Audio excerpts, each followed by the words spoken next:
Hi, it's John Woodring with Teacher Bytes along with Ghosty here, just to give you a little Halloween treat. Last night I was listening to one of my favorite radio broadcasts. It was H.G. Wells' War of the Worlds, done by Orson Welles, no relation, and the Mercury Theater on the air.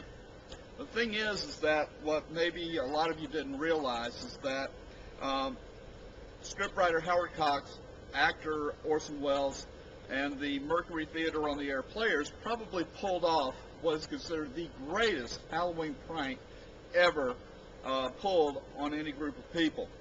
Millions of people who were listening to the broadcast actually thought that there was an invasion of Earth by Martians, and it created all kinds of panic throughout the country. After the broadcast, Wells tried to explain it was just a harmless radio show, and that there was really nothing meant by it. There was no ill intent by him or anybody else with the theater or with the Columbia Broadcasting System, which we know is CBS today.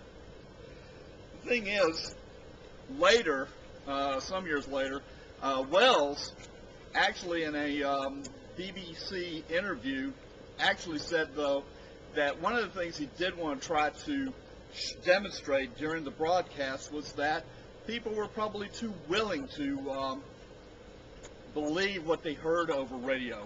He also included TV since he gave this interview in the 50s. So, he was trying to do that, and he thought, this was a way of doing it. He didn't exactly expect it to go that far.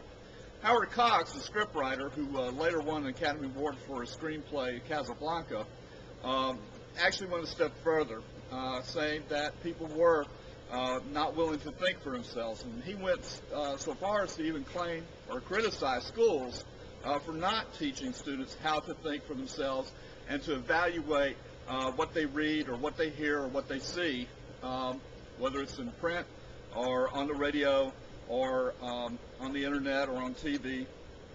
So it's really interesting that they were able to do this or demonstrate this in 1938. The thing now is can this happen? Well, it has. And just a few weeks ago, or about a month, there was a fake story, and what later turned out to be I think a 17-year-old who posted a fake story that Steve Jobs had a heart attack, and CNN ran with this without really fully investigating it. And people who trusted CNN so much that they went out and started selling off their shares of Apple stock, causing the price to go down dramatically.